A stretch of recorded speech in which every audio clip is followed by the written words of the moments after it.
The release of Call of Duty Vanguard in 2021 signalled a real low point in the creation of World War II era based video games.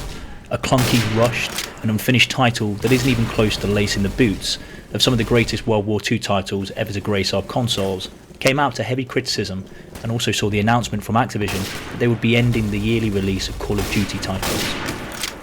And whilst that announcement has been much welcomed, the release of that game got me thinking about the halcyon days of World War II shooters, which occurred between 2000 to 2005. A simpler time, a grander time, and an era where the World War II shooter market was saturated and highly competitive. You had Battlefield 1942, Medal of Honor, Call of Duty, Brothers in Arms, Blitzkrieg, and many, many more. An almost outrageous number of titles during the period. But the incredible thing is that they weren't even close to the best World War II title of that era. That accolade belongs to Day of Defeat Source.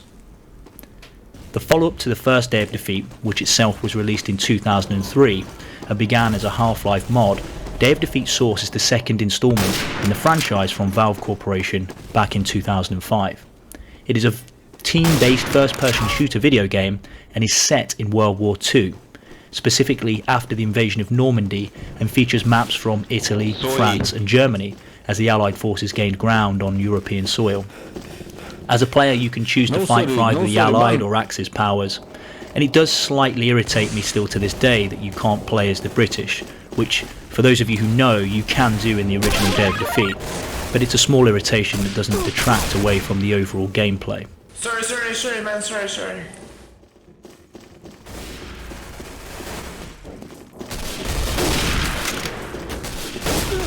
One of the key features of Day of Defeat Source is its realistic gameplay. The game features authentic weapons and equipment from the World War II era, and players must carefully consider their tactics and strategy in order to succeed. Most maps are capture the flag, so it requires you to fully control all objectives before the round ends. There are 6 classes to choose from. These are Riflemen, Assault, Support, Snipers, Machine Gunners, or Rocket. Each has their own unique abilities and strengths, meaning each class has a real purpose within the effort to win the game. For example, Snipers obviously excel at long-range combat, whilst the Assault class allows and excels at short-range engagements. Rockets can be used to displace camping riflemen, and Support classes can be used as short to medium-range gunmen and add some much-needed firepower to an assault on an enemy position. It's also worth noting that servers will often restrict classes to a specific number. This is done to ensure you don't have 15 snipers running around the map, and provides a more balanced gameplay experience. And no, there are no loadouts, no need to purchase battle passes to unlock certain weapons, and no weapon skins. Simply load in and select whatever class you wish, as long as there isn't a server limit. The gameplay is also very different to other types of shooters. With the weapons mentioned, there's a high TTK, so sprinting towards enemies, expecting to lay a few of them down with suppressive fire, isn't going to work. There's also no health regeneration. You can't sit in a corner for 10 seconds and wait for the health bar to regenerate. There's no medic to patch you up. Once the health is gone, it's gone. And you'll either need to adapt your gameplay to compensate for this, or lose your life quickly so that you can respawn. There's also an inability to sprint for longer than 3 seconds. The stamina bar depletes very quickly, which requires strong thought about how and when to use this to your advantage. The key reason is that once your stamina moves into the red, your player slows down considerably in order to catch their breath, and can often be left out in no man's land. This is all part of the realism within the game, and it's highly unlikely soldiers during the war were slide cancelling around or sprinting for 130 yards carrying guns, munition and the additional gear that they had. Another aspect of the game that sets it apart from other first-person shooters is its focus on teamwork. In order to win a match, players must work together and coordinate their actions. Communication is key, as players must communicate with their teammates to coordinate attacks and defend objectives. And people really do communicate within the game through the voice chat. It may be down to an older player base, but there's certainly a high level of respect, and you find very few abusive players or downright trolls spamming the voice channels. The sound design in Dod Source was widely praised for its authenticity and attention to detail. The game's weapons all have distinct and realistic sound effects that add to the immersion of the game. The sound effects for the weapons in Dod Source were recorded using real firearms to ensure authenticity. The team at Valve went to a gun range and recorded various firearms being fired, including rifles, machine guns and pistols. These recordings were then used as the basis for the weapon sounds in the game. They were then processed and edited to sound appropriate in the virtual environment of the game. The sound of gunfire is particularly striking, with the loud booming sounds of rifles and machine guns filling the air during intense firefights. The sound of bullets whizzing by and ricocheting off walls also adds to the realism and again immersing you in the game. Valve also paid attention to the sound of reloading and handling the weapons, making sure that the reload sound matched the animation and giving it an even more realistic experience. All of this helped to create a believable soundscape that contributed to the game's intense and realistic atmosphere. It made players really feel like they were in the middle of a fierce battlefield. I purposely left the sound in from the game footage, specifically so you can hear the incredible sound emanating from the game. Each weapon having a really unique sound to it, from the cocking of the Kar 98 to the popping cartridge from the M1 carbine to the vibrating metal of the fully firing machine guns, and very importantly, each gun on both sides sounds different. For example, the machine gun on the US side versus the machine gun on the Wehrmacht side, allowing you actually to determine the identity of the player firing the gun and thus determining if you are close to friend or foe. Very impressive and beautifully detailed by the development team, which heavily contributes to that feeling of authenticity. Footsteps are also audible within the game and are so good that it's not difficult to determine where your enemy is and where they're approaching from. Games of the modern day, thinking of Warzone here, have difficulty figuring this one out, and so for a game from 17 years ago to have this mastered is quite an accomplishment. Dev Defeat Source also boasts impressive graphics for its time, and the game's maps are also incredibly well designed, with a great balance between open areas for long range combat and close quarters areas for intense close quarters fighting. Dev Defeat Source is powered, as you guessed, by the Source engine, which was developed by Valve Corporation, and the engine is known for its advanced graphics capabilities and first used in the 2004 game Half-Life 2. The game features realistic and detailed character models, weapons and environments.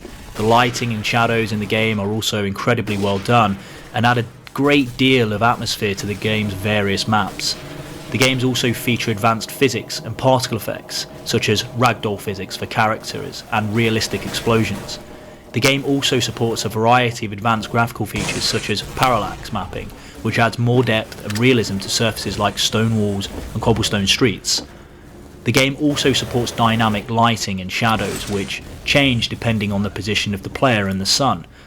The game also features a number of configurable options that allow players to tailor the game's graphics to their individual computer systems. This allows players with older and less powerful hardware to still run the game at a decent frame rate with visual quality. Additionally, the game also supports high definition textures which can be downloaded as add-ons. This allows players to get much more details in the graphics of the game and can also highly enhance the experience of players who have powerful machines. Overall, Dev Defeat Source has very good graphics for a game that was released in 2005. The level of detail and the visual quality of the game still holds up well today and gives the players that sense of being in the middle of the action in a realistic and immersive way. No, Justin. From a map perspective, the game includes classic maps such as Avalanche, Anzio, Donner and Flash, which not only offer visually impressive gameplay and graphics, but also, again, that strong sense of realism which I've mentioned a few times when it comes to the World War II era fighting post the Normandy invasion. The maps are located in areas within Italy, France, Germany, and most important of all, you're able to determine that from the maps, with the architectural design of buildings giving off a European feel and adding to the overall quality of the game. The maps, at least in my opinion, are quite frankly stunning due to the level of detail and the obvious amounts of care and attention that was taken by developers when crafting them. One of the key features of the game is the use of custom maps, which are created by the game's community of players, which has probably extended the game's shelf life in many ways. The game's mod maps are built using Valve's Hammer Editor, which is a tool that allows players to create and edit 3D levels for the source game engine. The editor is relatively easy to use and comes with a number of pre-made assets, such as textures and models, that can be used to create detailed and realistic environments. Players can create a wide variety of maps, including realistic recreations of historical battlefields and fictional maps set in urban or industrial environments. All of this begs the question, why was it abandoned so quickly by Valve? 2007 pretty much saw the end of updates and overall support for the game. Valve has a history of discontinuing support for older titles in order to focus on developing new games and updates for their more popular titles. This is common practice in the games industry, and as game developers often move on to new projects and updates to support new technologies. The game, however, has now laid abandoned for around 15 years. It is strange that there was never a sequel to Dave Defeats Source, especially when you consider we saw releases such as CSGO and further TF2 content. Even when you look back at the updates for Dodge Source, there was the releases of Jag-D and Colmar for the bomb defusal mode, but not a huge lot else.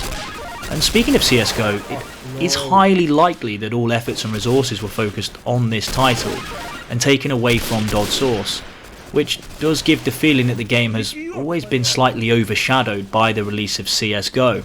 Another argument is that World War II shooters simply went out of fashion.